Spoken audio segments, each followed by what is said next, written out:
بسم اللہ الرحمن الرحیم. پروگرام زنجیر عدل کے ساتھ میں ہوں شاداب ریاض اور میرے ساتھ موجود ہیں بیرسٹر احمد پنسوتا. ناظرین, آج ہم سب سے پہلے بات کریں گے سپریم کورٹ کے ایک اور انتہائی اہم فیصلے سے متعلق, جو کہ سپریم کورٹ کے 3 رکنی فل بینچ جس میں جسٹس منصور علی شاہ, جسٹس منظور احمد ملک اور جسٹس امین الدین جو ہے شامل تھے. اس بینچ نے یہ فیصلہ سنایا جس میں یہ کہا گیا کہ FIR درج کرنے کے بعد ضروری نہیں ہے کہ ملزم کو گرفتار کیا جائے. اس حوالے سے جو ججمنٹس ہیں یہ اس سے پہلے justice Asif Saeed Khosa, chief justice of Pakistan, سابق چیف جسٹس آف پاکستان, وہ بھی ایک تفصیلی فیصلہ دے چکے تھے جس میں بارہا یہ کہا گیا تھا کہ جب FIR درج ہو جاتی ہے تو فرسٹ انفارمیشن رپورٹ, تو اس کا یہ قطعی مطلب نہیں ہے کہ فوری طور پر جا کے اس شخص کو یا اس کے پورے ٹبر کو اٹھا لیا جائے. جیسے ہماری یہاں پر پولیس جو ہے پنجاب میں یا کسی بھی صوبے میں ہماری جو پولیس کا وتیرہ ہے, اس حوالے سے سختی سے منع کیا گیا تھا پہلے بھی, اور اب اس دفعہ بھی ایک فل بینچ نے تفصیلی فیصلہ دیا ہے.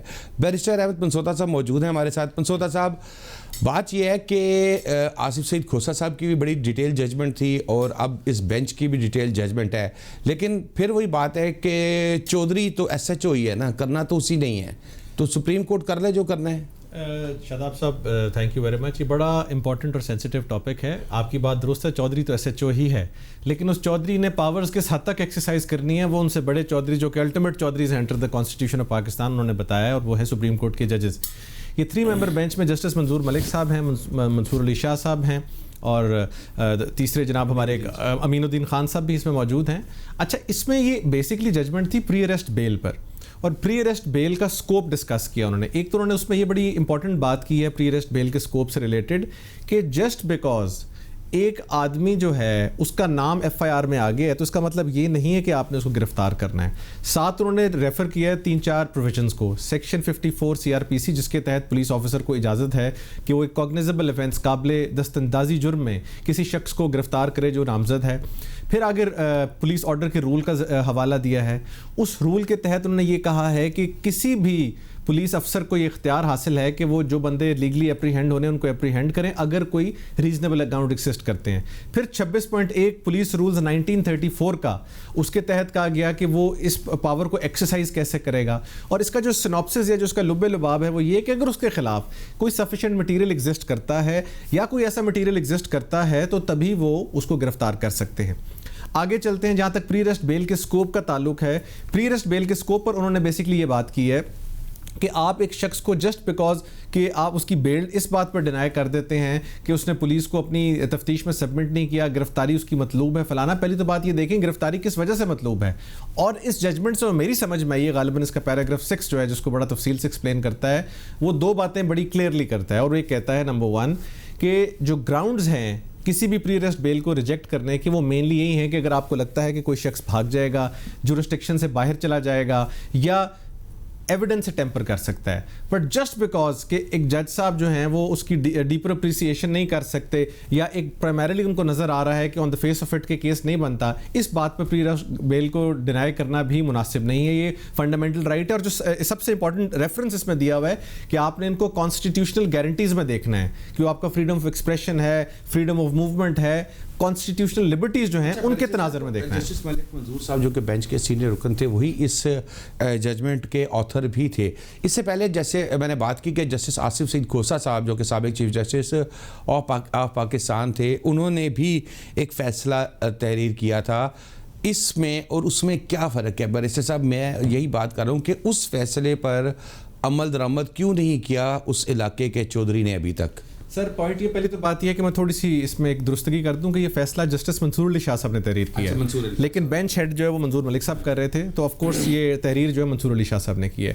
اسی طرح کا فیصلہ اس سے پہلے جسٹس آصف سعید کھوسہ صاحب نے دیا تھا, غالباً 2018 میں تھا, جس کی سائٹیشن ہے 2018 SCMR, یہ PLD 2018 سپریم کورٹ 585 ہے غالباً, سگرا بی بی کیس تھا بڑا مشہور, اور اس میں یہ کہا گیا تھا, ایک تو کہا تھا کہ ڈبل FIR نہیں ہو سکتی, ایک انسیڈنٹ میں 2 FIRs نہیں ہو سکتی, اور ایک پیراگراف اس میں اس بات سے ریلیٹ کرتا تھا کہ جو اینڈ پہ جا کے انسٹرکشنز تھیں کہ جسٹ بیکاز اگر کسی آدمی کا نام ایف آئی آر میں نامزد ہے تو آپ نے اس کو گرفتار نہیں کرنا. اس سے پہلے 2017 میں بھی یہ بات آئی تھی, غالباً 1724 سے ججمنٹ, اینڈ سملرلی 2015 میں بھی سپریم کورٹ کی سائٹیشن ہے جس کے اوپر یہ رلائے کیا گیا تھا. لیکن منصور علی شاہ صاحب نے ان تمام رولز کو ریفر کر کے ایکسپلین کیا ہے کہ ایکچولی جو اریسٹ کی پالیسی ہے, یہ ایکچولی جو اریسٹ کرنے کا اختیار ہے وہ کس طرح ایکسرسائز کرنا ہے, اور اس اختیار کی ایکسرسائز کرنے کی صرف ایک ہی بات ہے, ریزنیبل گراؤنڈز کون سے ایگزسٹ کرتے ہیں. ونس اگین چودھری کے پاس بہت ساری پاور آ جاتی ہے. ان ریزنیبل گراؤنڈز کو آگے انہوں نے کوالیفائی بھی کیا ہے کہ یا وہ بھاگ جائے گا, جورسڈکشن سے نکل جائے گا, ٹیمپر ود ایویڈنس کرے گا, ایبسکانشن ہے, ان ساری باتوں کو. بٹ جسٹ بیکاز اس بات پر اس کی گرفتاری کر لینا یا اس بات پر اس کی بیل ڈینائی کر دینا کہ پرائمریلی یہ بھی کلیئر نہیں ہے فیکٹس, یہ مناسب نہیں ہوگا. کسی بھی آدمی کو ایک پرنسپل آف لا ہے کہ grant of bail is a right, refusal is an exception. ایک آدمی کی لبرٹی کو آپ کرٹیل نہیں کر سکتے جسٹ بیکاز کہ انلیس کہ اس کی لبرٹی کسی اور شخص کی لبرٹی یا کسی قانون کی خلاف ورزی کرتی ہے یا کسی قانون میں خلل ڈالتی ہے. اس کی بیسس پر آپ اس کو لبرٹی تو کرٹیل نہیں کر سکتے. کہ دیکھیں اس پہ عمل درآمد تو نہیں ہوا, ابھی تک نہیں ہوا, ابھی بھی اسی طرح ہی سسٹم چل رہا ہے. چھوٹے گاؤں کی یا کسی چھوٹے علاقے کی میں بات نہیں کرتا, بڑے بڑے شہروں میں بھی یہی ہوتا ہے کہ اگر کسی کے خلاف ایف آئی آر درج ہوئی ہے تو وہ ریڈ ہوگی, پورے ٹبر کو اٹھا کے لے آئیں گے اور کوئی ریلیف نہیں مل رہا ان کو. تو اصل تو چیز یہ ہے کہ جو سپریم کورٹس مسلسل ججمنٹس دیتی آ رہی ہے, عام آدمی کو ریلیف دینے کے لیے قانون کی انٹرپریٹیشن کر رہی ہے. وہ اس ایس ایچ او کو, وہ اس آئی جی صاحب کو بتانا چاہ رہی ہے کہ بھئی آپ کا اختیار کیا ہے اور عام آدمی کے رائٹس کیا ہیں. تو اس پہ تو عمل درآمد ہوتا نظر نہیں آ رہا. تو اس صورت میں کیا ہونا چاہیے؟ شاداب صاحب, اس ججمنٹ کے اینڈ پر کسی بھی امپورٹنٹ ججمنٹ کے اینڈ پہ کہا جاتا ہے اس کو سرکولیٹ کیا جائے گا چیف جسٹسز کو بھی, پروونسز کے, اور تمام آئی جی پیز کو بھی. آئی جی پیز کو ایک پالیسی مرتب کرنی ہے, اریسٹ پالیسی, جس طرح نیب نے مرتب کی تھی جب عرفان قادر صاحب ان کے پروسیکیوٹر جنرل تھے. اس پالیسی کے تحت ان کو تمام ایس ایچ اوز کو یہ پالیسی سرکولیٹ کرنی پڑے گی اور بتانا پڑے گا کہ ایک آدمی جس کو آپ نے نامزد ہے ایف آئی آر میں جسٹ بیکاز اس وجہ سے اس کو گرفتار کر لیا. یہاں پر ہوتا یہ ایف آئی آر رات کو ہو جاتی ہے اور بندہ آپ اٹھا کے لے آتے ہیں, تھانے جیلیں بھری ہوئی ہیں. اگر تو کوئی بندہ اسکیپ کر رہا ہے اریسٹ یا پولیس کی تفتیش میں آپ کے ساتھ تعاون نہیں کر رہا, آپ اس کو اریسٹ کریں.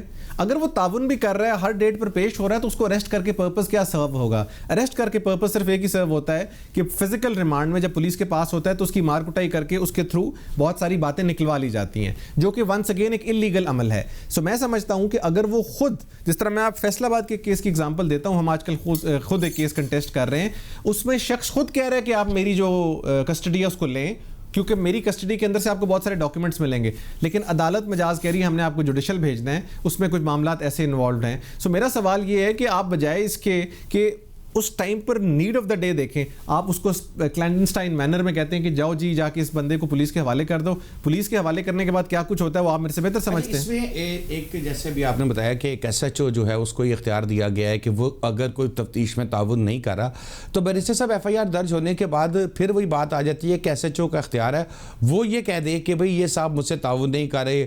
اچھا, اب یہاں پر تو یہ بھی ہوتا ہے کہ وہ جھوٹا ایک حکم نامہ طلبی باروں بار سے واپس لایا جاتا ہے اور رپورٹ مرتب کر دی جاتی ہے کہ ریسیو کرنے سے انکار کر دیا, ریسیو کیا, پیش نہیں ہو رہا. سر یہ اتنا کو خطرناک کام, اتنے کو اس کو متنجن بن جاتا ہے کہ ایک عام آدمی جس کو سپریم کورٹ ریلیف دینا چاہ رہی ہے مسلسل کئی سال سے اپنی ججمنٹس کے ذریعے, اس آدمی تک تو ریلیف نہیں پہنچ رہا نا. ابھی بھی چودراہٹ تو اس ایس ایچ او کی ہے جو خود جھوٹا حکم نامہ طلبی بھی بھیج رہا ہے, وہ جھوٹے وہ بنائی جا رہا ہے کہ بھئی یہ تو تعاون ہی نہیں کر رہا, اور پھر اٹھا رہا ہے. اور پھر جب فاضل عدالت مجسٹریٹ صاحب کے پاس یا ایڈیشنل سیشن جج صاحب کے پاس جائے گا تو وہاں تو پھر وہ یہ کہے گا دیکھو جی یہ تو تعاون ہی نہیں کر رہا تھا, یہ تو میں اس کو وہاں سے اٹھا کے لے کے آیا ہوں. آپ درست کہہ رہے ہیں, الٹیمیٹلی اس کو امپلیمنٹ تو کرنا ہے ہمارے لوکل ایس ایچ او نے, جس کو آپ چودھری. اس کا حل صرف یہ ہے کہ جو کنسرنڈ آئی جیز ہیں, جو ضلع کے آر پی اوز ہیں, پھر ڈی آئی جیز ہیں, ڈی پی اوز ہیں, وہ خود انشور کریں کہ جو یہ پالیسی مرتب کی جائے اسی ججمنٹ کی روح میں پالیسی مرتب کی جائے, اس کو امپلیمنٹ کریں. اور جو افسر اس کو امپلیمنٹ کرنے سے قاصر ہو, سیشن جج لیول پہ بھی, اب چونکہ یہ ججمنٹ وہاں پر بھی فلوٹ ہوگی, تو ایڈیشنل سیشن ججز بھی دیکھیں کہ بیل کے کانسیپٹ میں اگر کوئی ایسی چیز ان کو نظر آتی ہے جس میں تفتیشی افسر نے ایکسیس کی ہے اس ججمنٹ سے, تو وہ اس کے خلاف کارروائی آرڈر کریں, آئی جی کو لکھیں کہ اس کے خلاف کارروائی کریں. اگر وہ نہیں کریں گے تو ایونچولی اس کا فائدہ کوئی نہیں, نقصان ہی ہوگا. اچھا, ایک چیز میں بتاؤں بیرسٹر صاحب, دیکھیں یہ میں ایک چھوٹا سا ایک آپ کو واقعہ بتاتا ہوں جو عدلیہ کے جیسے ہم کہتے ہیں ظاہر عدلیہ نے تو ججمنٹس لکھنی ہیں تھرو اپنے قلم کے فیصلے دینے اور اس پر عمل درآمد جو ہے وہ کرنا ہے, بیوروکریسی نے کرنا ہے, سسٹم نے کرنا ہے. افتخار محمد چودھری صاحب جو ہے وہ چیف جسٹس آف پاکستان تھے. ایک خاتون تھی, ان کی بچی پچھلے کچھ 6 سال سے جو ہے وہ لاپتہ تھی, اس کی FIR درج تھی اور کوئی کسی قسم کی کارروائی نہیں ہو رہی تھی. انہوں نے جمعے کی رات کو بیرسٹر صاحب انہوں نے نوٹس لیا, اس پہ از خود نوٹس خاتون کے لیٹر پہ, اور اس میں کہا کہ اب جو خاتون ہے اس کے اوپر وہ موٹو لیا ہے, کل صبح 9 بجے اگر تو بچی برآمد ہو جاتی ہے تو کوئی بھی پولیس کا آفیسر اس بچی کو لے کے سپریم کورٹ میں پیش ہو جائے سیٹرڈے کو, اور اگر بچی برآمد نہیں ہوتی تو پھر IG صاحب خود پیش ہوں. لیکن اب یہ انہوں نے ایک IG صاحب کے لیے سوالیہ نشان کھڑا کر دیا. ساری رات آپ کے پورے لاہور کی ارد گرد کی پولیس چھاپے مارتی رہی, اس بچی کو برآمد کیا گیا, بچی کو برآمد کر کے افسر کے آج صبح وہاں بھیجا گیا. ایسے تو پھر ہماری پولیس کام کرتی ہے؟ نہیں, درست کہہ رہے ہیں. بیسیکلی سپریم کورٹ ہر کیس میں یہ کام نہیں کر سکتے اور ان کو کرنا بھی نہیں چاہیے. ان کو ایک آدھے کیس کی اگزامپل بنانی چاہیے. نیچے سے لوور جوڈیشری کا کام ہے کہ تفتیشی آفیسرز جو ہیں ان کے اوپر انفورسمنٹ کریں. اگر ہر کیس میں IG کو بلانا شروع کر دیں گے تو پھر تو افتخار محمد چودھری صاحب والا سٹائل ہے نا, جو کہ بہت زیادہ اتنا پاپولر ضرور ہوگا بٹ بعد میں اٹ میزریبلی فیلڈ. کام کروانا ہے آپ نے اپنے کنسرنڈ IG سے, DIG سے, SSP سے, پھر SP سے, پھر اس طرح ٹرکل ڈاؤن افیکٹ ہے. اگر یہ ساری کی ساری چین کو وائلیٹ کیا جائے گا تو آپ کو کوئی بینیفٹ نہیں ملے گا. بالکل ٹھیک ہے پرنسل صاحب, بریک لیتے ہیں. میرا خیال ہے بریک کے بعد ایک اور معاملے پہ چلیں, جو اینٹی ریپ آرڈیننس جو ہے وہ لایا گیا ہے, اور آپ اس کمیٹی کا حصہ بھی تھے بیرسٹر صاحب, اور وزیر اعظم صاحب نے بھی بڑی عجیب سی باتیں کی ہیں, اس کا بھی آپ سے جواب لیں گے. اور یہ جو اینٹی ریپ آرڈیننس آیا ہے اس میں کیا ہے, کیا چیز ہے, کس طریقے سے ہم اپنی بچیوں کو, اپنی بہنوں کو, فیملیز کو پروٹیکٹ کر سکتے ہیں. بریک کے بعد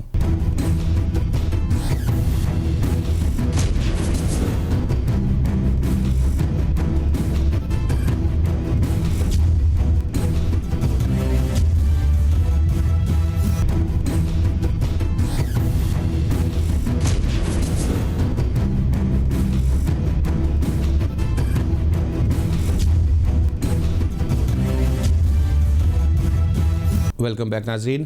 جی بیرسٹر صاحب, اینٹی ریپ آرڈیننس جو ہے وہ آ گیا ہے, اور اس کمیٹی کا آپ بھی جو ہے اس کمیٹی کے رکن رہے ہیں. پہلے تو آپ اس میں یہ بتائیں کہ یہ کیا آرڈیننس ہے, اس سے کیا ہوگی, کیا پروٹیکشن ہوگی اس حوالے سے؟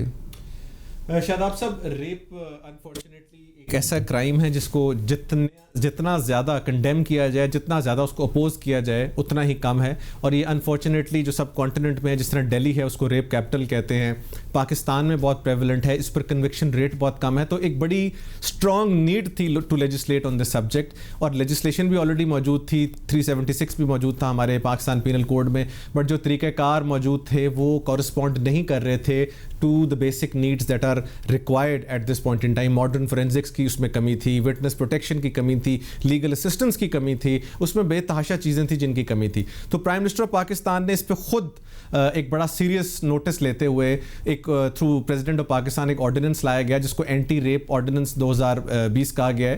اور اس آرڈیننس کے اندر فار دا فرسٹ ٹائم بہت سارے سیکشنز انٹروڈیوس کروائے گئے. ایک تو اس کے لیے ایک اسپیشل کورٹ بنائی گئی ہے, اس اسپیشل کورٹ کا جو جج ہوگا وہ آپ کسی سیشن جج کو بھی ڈیزگنیٹ کر سکتے ہیں, اور ایک پریکٹسنگ وکیل جو ہے اس کو بھی اس چیز میں لا سکتے ہیں. اس کے علاوہ انڈر دس نیو لا آپ کو اینٹی ریپ کرائسس سیل بنایا گیا ہے. اس اینٹی ریپ کرائسس سیل کے اندر بڑے انڈیپینڈنٹ پولیس آفیسرز لگائے جائیں گے, میڈیکو لیگل بورڈ کے ممبران لگائے جائیں گے, انڈیپینڈنٹ لیگل ایڈوائزرز لگائے جائیں گے, جن کو انڈیپینڈنٹ ایڈوائزرز کہا گیا, جو ٹیکنالوجی کے حساب سے. جی بالکل ایگزیکٹلی, میں اسی پہ آ رہا ہوں. جی اس کے بعد ان ریپ کرائسس سیلز جو ہیں, ان ریپ کرائسس سیلز کی پاورز اور ڈیوٹیز جو ہیں ان کو آگے پراپرلی کہا گیا کہ میڈیکو لیگل ایگزامینیشن کیسے کرنا ہے, پھر collection and gathering of sample ہے, فورینزک انالیسس ہے, FIR کے اوپر طریقہ کار کیا ہے, لیگل اسسٹنس پر پروویژنز ہیں, پھر prosecutor general and special prosecutors اس لاء کے تحت اپوائنٹ کیے, وٹنس پروٹیکشن جو سب سے بڑا مسئلہ ہوتا ہے اس کے بارے میں کہا گیا ہے, پھر انویسٹیگیشن اس کا جو طریقہ کار ہے وہ مختص کیا گیا ہے.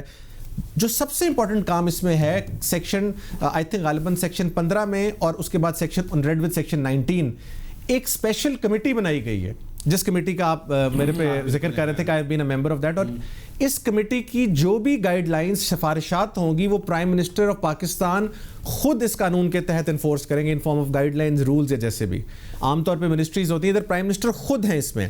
اچھا وہ کمیٹی 42 ممبران پر مشتمل ہے جو بنا دی گئی، جس میں سے ایک ممبر میں بھی ہوں. اس کمیٹی کو ہیڈ کر رہی ہیں ملیکہ بخاری جو ہماری secretary parliamentary and law and justice affairs ہیں، and she is doing a wonderful job. دن رات ایک کر کے وہ کمیٹی کام کر رہی ہے. اس نے آگے غالباً 7 سے 8 سب کمیٹیز بنا دی ہیں، جن میں سے 3-4 میں بھی ہوں. ایک میڈیا گائیڈ لائنز پر ہے، ایک انویسٹیگیشن اینڈ پروسیکیوشن پر ہے، ایک اینٹی ریپ کرائسس سیل پہ ہے. اس کے علاوہ پھر ایک آپ کی نادرہ کا ایک سیکشول افینڈرز لسٹ بنائی گئی، جس طرح انگلینڈ وغیرہ میں ہوتا ہے کہ ایک رجسٹر مینٹین ہوگا جس میں پتہ ہوگا کہ یہ آدمی ریپ کے معاملے میں کنوکٹ ہوا ہے یا اس کے اوپر کبھی ایلیگیشن رہا ہے یا ایف آئی آر رہی ہے، تاکہ کبھی اسکول میں ہائر کرنا ہے، کسی جگہ ہائر کرنا ہے تو اس کے اینٹی سیڈنٹس وہاں موجود ہوں. اسی طرح 3-4 اور کمیٹیز ہیں. میڈیکو لیگل کی ہے، ڈی این اے کی ایک سبجیکٹ ہے جو کہ which is very close to my heart, اور ڈی این اے ایک ایسا سبجیکٹ ہے جس پہ منصور علی شاہ صاحب نے بھی ریسنٹلی ایک اور بہت خوبصورت ججمنٹ دی ہے، which is headed by the bench is headed by justice Manzoor Malik. اور اس میں انہوں نے کہا ہے کہ ماڈرن فورینزک ایویڈنس کے لیے ایک بہت زیادہ شدید کمی ہے ہمارے موجودہ قانون میں ریپ کے لیے. اب آپ دیکھیں اس ٹائم پہ جو ڈی این اے ایویڈنس ہے، ڈی این اے ایویڈنس جو ہے وہ کروبریٹو ایویڈنس ہے، ڈائریکٹ ایویڈنس نہیں ہے کسی کو کنوکٹ کرنے کے لیے. پوری سائنس جدید ہونے کے باوجود ہم ڈی این اے ایویڈنس پہ ریلائی نہیں کر سکتے. ہوتا کیا ہے کہ آپ کو ساتھ جسے ہم وج ٹکر کے گواہ کہتے ہیں، جعلی گواہ کھڑے کرنے پڑتے ہیں کسی کی کنوکشن کے لیے. پاکستان کا ایک بہت مشہور کیس ہے، میں فار اے فیکٹ جانتا ہوں کہ اس میں بھی اسی طرح کی گواہیاں بنائی گئیں، لیکن اصل میں یہ پتا تھا at the back of their mind کہ اس بندے نے ریپ کیا ہوا ہے. سو ان تمام چیزوں کو ٹیکنالوجی سے ریپلیس کرنا، ان تمام چیزوں کے لیے پرفارمنس بنانا. ہمارے ساتھ ایک آفیسر موجود ہیں اسلام آباد کی پولیس آفیسر آمنہ بیگ، پھر ایک ڈاکٹر سمیہ ہمارے ساتھ اس موجود ہیں، اینڈ بہت سارے اور لوگ ہیں، تمام کے نام نہیں لے سکا، بٹ ان 2 لوگوں کے ساتھ میں ڈائریکٹلی کام کر رہا ہوں. اینڈ ٹرسٹ می، جس لیول کا یہ دونوں کام کر رہی ہیں ملیکہ کی سربراہی میں، دس از کمینڈیبل. پرفارمرز بنائے جا رہے ہیں، اریسٹ کے طریقے بتائے جا رہے ہیں، ایف آئی آر کا بنایا جا رہا ہے. یہ بڑا ایک امپورٹنٹ کام ہے. پرائم منسٹر صاحب بیان دے رہے ہیں کہ ریپ ایسے ہو جاتا ہے تو یہ ویسے ہوتا ہے. اب ایک طرف تو وہ ان کا یہ ہے کہ وہ یہ کام اس طرح محنت سے ایک کمیٹی بنائی، ایک سارا سسٹم، ایک آرڈیننس لے کے آئے، ایک سارا سسٹم کیا. دوسری طرف وہ پھر سوشل میڈیا پہ مذاق والی باتیں بھی کر رہے ہوتے ہیں. سر مجھے افسوس اس چیز کا ہے کہ اس کمیٹی کا میں حصہ ہوں. اس کمیٹی میں پرائم منسٹر کے بے تحاشا ایفرٹس ہیں، بلکہ ہیں ہی ان کے مینلی. اور ساتھ ساتھ جب میں وزیر اعظم صاحب کا بیان ٹی وی پر سنتا ہوں، جس کی بیک ڈراپ جو مرضی ہو، اس کی کلیریفیکیشن جو مرضی انہوں نے دی ہو، اس کا تاثر پبلک میں یہ گیا ہے کہ جیسے یہ کہا گیا ہے کہ ایک خاتون کا جو ریپ ہونے میں ون آف دا فیکٹرز ایک یہ بھی ہیں کہ جس طرح وہ ڈریس اپ کرتی ہے. اگر وہ ڈریس اپ ماڈرنلی نہیں کرے گی، یا لیٹ سے وہ پردے میں رہے گی، یا ایک سرٹن طریقے سے ڈریس اپ کرے گی، تو شاید اس کے چانسز آف گیٹنگ وہ زینب والا کیس بھی نہیں سوچا، یہ چھوٹی چھوٹی بچیوں کے ساتھ زیادتی ہوتی ہے، شاید کم ہو جائیں گے. یہ he is sadly mistaken, and I believe کہ جب ایک آدمی ایک ایریا پر ایکسپرٹ نہ ہو تو اس کو بولنا نہیں چاہیے. یہ ان کی بڑی غلط بیسس ہے. میں بتاتا ہوں چاہیے ہر چیز پہ. ہم کمیٹی میں اس لیے نہیں ہے کہ ہمیں اللہ معاف کرے کوئی سفارشی تو نہیں، پرچی تو نہیں. اگر انہوں نے نکالنا ہوگا نکال دیں گے، بات ہم نے ہمیشہ سے ہی کرنی ہے.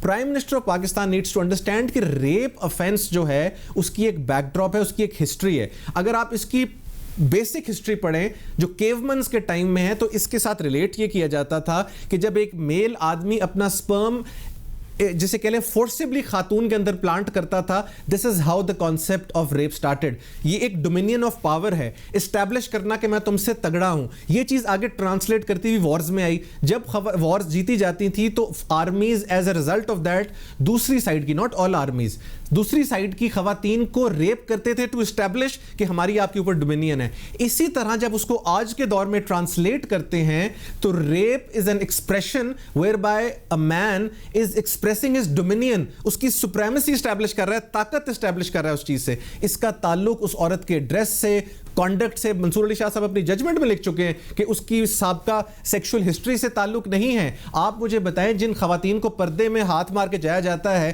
یا جو برقعے میں ویڈیوز شیئر کی گئی ہیں، ان کا کیا تعلق؟ چھوٹی بچی جو ہے وہ کس طرح کسی کو ایکسپلائٹ کر سکتی ہے، یا ایک چھوٹے بچے نے کسی کو کیا ایکسپلائٹ کرنا ہے؟ Fact of the matter is کہ مرد حضرات، اور مرد لوگوں کو بھی ریپ کیا جاتا ہے، میں ایک طرف کی بات نہیں کر رہا، وہ حضرات جو ریپ کے اندر انوالوڈ ہیں، یا کوئی خاتون بھی اگر اس طرح کا ایفرٹ کرتی ہے جو کہ پوری دنیا میں کانسیپٹ ہے. پھر آگے میرٹل ریپ کا کانسیپٹ ہے کہ آپ کسی کے کنسنٹ کے بغیر، دا فورموسٹ تھنگ از کنسنٹ. آپ کسی کے کنسنٹ کے بغیر اس کو ہاتھ لگائیں، فورس کریں، امپاسبل چیز ہے to understand and conceive in the modern world. Prime minister of Pakistan needs to understand کہ ان کی اسٹیٹمنٹ کے پیچھے وزڈم ریٹرک جو بھی ہوگا، آئی ایم ویری شیور کہ ان کا مقصد کچھ اور ہوگا، لیکن جو مقصد سامنے نظر آ رہا ہے, it is very very painful to see that, because آپ کی پوری دنیا کے اخبارات میں ہمارا تمسخر ہو رہا ہے, and especially when it comes from the prime minister of Pakistan. So I want to assure کہ ایک طرف ہم آپ کے لیے اتنا اچھا کام کر رہے ہیں جس کو آپ خود سپروائز کر رہے ہیں, دوسری طرف جب آپ ایسی بات کرتے ہیں تو آف کورس سوسائٹی کا ایک سائزبل سیگمنٹ, اور اس میں لبرل شامل نہیں ہیں, اس میں ہر وہ شخص شامل ہے جو ریپ کے قانون کو یا ریپ کے افینس کو تھوڑا سا بھی سمجھتا ہے, وہ آپ کی اس اسٹیٹمنٹ سے کیسے اگریوڈ نہ ہو. صاحب کے پرائم منسٹر صاحب کی سوچ کوئی اور ہو, یقیناً ان کی سوچ اور ہونی چاہیے. اور اسی طرح اب اگلے ٹاپک پہ چلتے ہیں. منصودا صاحب, آرمی کے حوالے سے بھی سوشل میڈیا پہ بہت زیادہ ایک چیز چل رہا ہے کہ اس کے خلاف کوئی بات کرے تو اس کو بھی قابل دست اندازی پولیس یا اس کے خلاف کارروائی جو ہے وہ کی جا سکے گی, اور وہ ایک جرم جو ہے وہ بن جائے گا. سوشل میڈیا پہ کافی زیادہ اس کا جو ہے وہ مذاق بنا ہوا ہے. مجھے ایک بات سمجھ نہیں آ رہی کہ یہ بل لانے کی ضرورت کیوں پڑی بیرسٹر صاحب. پاکستان کی آرمی ہے, پاکستان کا ہر بندہ پاکستان کی آرمی سے محبت کرتا ہے. کوئی مطلب میرے خیال میں تو یہ ممکن ہی نہیں ہے کہ کوئی محبت نہ کرتا ہو, کیونکہ وہ جس طرح ہمارے ساتھ ہماری آرمی ہمیں لے کے چلتی ہے, پروٹیکٹ کرتی ہے, دشمن سے بچاتی ہے, اندر کے دشمن سے, باہر کے دشمن سے, تو کوئی شخص بھی اس چیز کا تو تصور بھی نہیں کر سکتا. باقی جو اگر چھوٹی موٹی بات ہوتی ہے, کوئی کسی کے اوپر اپنا اظہار کرتا ہے, اپنی رائے دیتا ہے سوشل میڈیا پہ, تو میرے خیال میں تو اس میں تو کوئی پابندی کی ضرورت نہیں ہونی چاہیے. کیوں حکومت اس قسم کی حرکتیں کر کے خود, میں سمجھتا ہوں جی کہ یہ قانون جو ہے یہ بالکل غیر ضروری قانون تھا. ایک پاکستان آرمی کا سٹیچر ہے, پاکستان آرمی کی ایک پوزیشن ہے, پاکستان آرمی کا ایک ڈمینر ہے سوسائٹی میں. کوئی شخص بھی, کوئی بھی غیر ذمہ دار شخص پاکستان آرمی پہ تنقید نہ کرتا ہے, نہ کرنے کی جرت کرتا ہے ان معاملات پر جہاں پر ان کی کوئی ایکسیس نہیں ہے. ہاں, اس بات کو کہنا کہ سابقہ ادوار میں عامر آئے ہیں, غلط کیا ہے, اس کو فوج خود کنڈیم کر چکی ہے, موجودہ چیف صاحب نے کیا, بہت سارے لوگوں نے کیا, اور یہ ڈیبیٹ ہے بھی نہیں. لیکن آرمی کے اوپر کرٹیسزم کو جب آپ لا بنائیں گے تو زیادہ تمسخر اڑے گا. اور میں سمجھنے سے قاصر ہوں, میرا اپنا جہاں تک اس پہ انفارمیشن بھی ہے اور جتنا میں سمجھتا ہوں, میرا نہیں خیال آرمی انٹرسٹڈ ہوگی کہ ایک ایسا قانون بنے جس کے اوپر ان کو جو بندہ کرٹیسائز کر رہا ہے اس کو سزا ہو جائے. بھئی کیوں سزا ہو جائے؟ آپ کے آئین میں آرمڈ فورسز کے اوپر کسی قسم کی تنقید سختی سے منع ہے. آپ کے آئین میں آرمڈ فورسز کا جو پورے کا پورا طریقہ کار ہے, اسمبلی میں بھی ان کی حد تک بات کرنے کا ایک طریقہ کار وضع ہے, منع ہے, جوڈیشری پہ اور ان دو فورسز پہ. ہمارے پاکستان پینل کوڈ میں سیڈیشن, ٹریزن, ان سب جیسے افینسز موجود ہیں جہاں پر آپ کوئی بھی ایسی حرکت کریں جس سے armed forces as a whole آپ اس کو ہٹ کرتے ہیں. جب ہمارے موجودہ چیف آف آرمی اسٹاف خود اپنے جنرلز کے خلاف ایکشن لیتے ہیں, ان کو کرپشن میں ہولڈ رسپانسبل کرتے ہیں اور ان کے خلاف سزائیں سخت سے سخت مختص کرتے ہیں, ان کے خلاف بڑے ووکل ہیں, خود آ جا کے بات کی ہے انہوں نے کہ ہمیں پیس کی ضرورت ہے اور اس چیز کی ضرورت نہیں ہے, تو میں سمجھنے سے قاصر ہوں کہ why is the parliament behaving more loyal than the king. Parliament کو ایسے لا بنانے کی ضرورت کیا ہے؟ اور اسی پارلیمنٹ سے, سر ایک سیکنڈ, اسی پارلیمنٹ کے میجر وزراء جو اس قانون کے خلاف بات کر رہے ہیں. میری سمجھ سے باہر ہے کہ وزیر اعظم صاحب سے میرا سوال یہ ہے کہ یہ کس قسم کا بل آپ نے موو کیا اور اس بل سے آپ کیا اچیو کریں گے؟ یہ بیلیبل افینس بن جائے گا, پاکستان کا ہر شخص اٹھ کے کام کرے گا. جب یہ افینس آلریڈی اتنا سخت ہے اور اتنی اس میں سختی موجود ہے, آپ ایسی حرکت کر کے کیا are you trying to dilute the effect? بھئی آپ جس مرضی ادارے پر تنقید کریں, remaining within the constitutional framework, آپ کے پاس فریڈم آف ایکسپریشن موجود ہے, آپ کے پاس فریڈم آف اسمبلی موجود ہے, آپ کے پاس ہر طرح کے آئینی تحفظات موجود ہیں. ایک لوکل سبارڈینیٹ لیجسلیشن کیسے اس کو سپرسیڈ کر سکتی ہے؟ آپ نے, ایک سیکنڈ, آپ نے یہ ایک کنسرٹڈ ایفرٹ کیا ہے to ridicule and dilute the position of Pakistan Army. میں اس سے اگری نہیں کرتا, اور میں سمجھتا ہوں کہ کوئی بھی ذی شعور شخص آرمی میں اس چیز کی سپورٹ نہیں کر سکتا. یہ تو ایک چوری اور اس ٹائپ کا افینس بنا دیا آپ نے کہ آپ ان کے خلاف بات کریں گے تو ان کے خلاف. ہماری جو کنٹمپٹ آف کورٹ کا لا آلریڈی موجود ہے. اب آپ یہ دیکھیں کہ پچھلے 1 سال 2 سال 5 سال کتنے لوگوں کو جو ہے وہ عدالتوں نے بلا کے کنٹمپٹ آف کورٹ کے اندر 6 مہینے کے لیے اندر کیا. سر نہیں ہوتا. سپریم کورٹ, ہائی کورٹس, باقی کی جو عدالتیں ہیں, آپ یہ دیکھیں سوشل میڈیا پر ان کے حوالے سے بھی چیزیں چل رہی ہوتی ہیں, لیکن وہ ججز دیکھتے ہیں وہ اگنور کرتے ہیں کہ یار ایک ڈسکشن ہو رہی ہے, اس کو اگر عدالتیں جس طرح کنٹمپٹ آف کورٹ کا اختیار عدالت کے پاس ہے, میں بھی سوشل میڈیا دیکھتا ہوں, بیرسٹر صاحب آپ بھی دیکھتے ہیں, اگر عدالتیں اس کے اوپر ایکشن لینا شروع کر دی اسی لاء کے تحت تو یقین کریں کہ بے شمار لوگ اندر ہوں. سر ایکشنز ہوئے ہیں, کون مطلب پاکستان میں گنے چنے لوگوں کے علاوہ کون پاکستان آرمی, جوڈیشری یا کسی اور ادارے پر غلط تنقید کرتا ہے؟ جب جو پڑھے لکھے لوگ ہیں ان کو پتہ ہے طریقہ تنقید کرنے کا, اور وہ طریقے کی اجازت موجود ہے. میں آئی سٹ in as chairman council of complaints, ہم بے تحاشا دفعہ آرمی اور ان کے معاملات پہ کمپلینٹ سنتے ہیں, ہمارے کوڈ آف کانڈکٹ میں موجود ہے. بھائی کسی چیز کو کہنا پاکستان آرمی پہ جائز تنقید کرنے سے تو آرمی خود بھی نہیں روکتی, آئین بھی نہیں روکتا, اور کوئی بھی نہیں روک سکتا. یہ بات جو ہے یہ بہت دور تک بات جائے گی اور تمسخر اڑے گا. People will start making fun of you. اگر آپ ٹویٹر سوشل میڈیا دیکھیں تو آلریڈی مذاق اور تمسخر اڑنا شروع ہو گیا, جو کہ بہت زیادتی ہے. اس کا سب سے زیادہ فائدہ کس کو ہے؟ ہمارے ہمسائے ملک کو. وہ اس چیز سے فائدہ اٹھا رہا ہے. پاکستان آرمی کو ویک کرنے کی سازش ہے. اسی بات پہ ہوتی ہے جب ہماری حکومت کی جانب سے یا سوشل میڈیا پہ کوئی بات ہوتی ہے یا حکومت کی جانب سے اس طرح کی حرکتیں کی جاتی ہیں, تو سب سے زیادہ دکھ بیرسٹر صاحب اس چیز کا ہوتا ہے کہ آپ کے پڑوس میں بیٹھا ہوا آپ کا دشمن جو ہے وہ کیا کہے لگا رہا ہوگا. سر بالکل لگا رہا ہوگا نا. اور مجھے سمجھ نہیں آتی وزیر اعظم صاحب جو ہیں وہ ذرا ہمیں باقی چیزوں پہ لیکچر دینے سے پہلے اس چیز کو خود سپروائز کریں. آئی ایم ویری شیور کہ اس قسم کی حرکت وہ خود نہیں کر سکتے. یہ کون ہے جس نے پرائیویٹ ممبر بل موو کیا ہے؟ میں میڈم شیریں مزاری سے کہتا ہوں جو کہ فریڈم آف ایکسپریشن کی ایک چیمپئن ہے اور ہمیشہ ان کی اپریشیٹ کرتے ہیں. یہ کون لے کے آ رہا ہے؟ چودھری فواد صاحب نے اس پہ اسٹیٹمنٹ دی ہے, میں نے بے تحاشا وزراء کی پڑھی ہے. اگر یہ سب لوگ خلاف ہیں تو یہ بل کہاں سے آ رہا ہے؟ آرمی بھی اس کے خلاف بڑی ووکل ہے, آئی ایم شیور, جتنے سرکلز میں میری بات ہوئی ہے. تو بھائی کون اس بل کو لے کے آ رہا ہے؟ یہ کوئی سازش ہے؟ یہ کوئی ابھی تک آپ دیکھیں اپوزیشن بھی اس پہ نہیں بولی. الٹیمیٹلی مجھے لگ رہا ہے یہ سازش ہی نکلنی ہے. یہ کوئی سازش ہے؟ یہ کون کر رہا ہے؟ اور آپ are you trying to make fun of the entire system? اور اگر یہ اصل بات ہے تو یہ میں سمجھتا ہوں کہ ایک انتہائی غیر ذمہ دار بل ہوگا جس کے اوپر یہ پاکستان کو نقصان دے گا اور پاکستان آرمی کو بالخصوص نقصان دے گا. بہت شکریہ بیرسٹر احمد پنسوتا صاحب, آپ نے تینوں ٹاپکس کے اوپر ڈیٹیل سے بتایا. سپریم کورٹ میں ایف آئی آر کے درج کرنے کے حوالے سے, اینٹی ریپ آرڈیننس اور آرمی کے خلاف جو بات کرنے کے حوالے سے بیان جو ایک بل جو ہے اسمبلی میں آیا اس کے حوالے سے. ناظرین آئندہ جمعے نئے ٹاپکس کے ساتھ ایک دفعہ پھر حاضر ہوں گے. شاداب ریاض کو اجازت دیجیے. اللہ حافظ.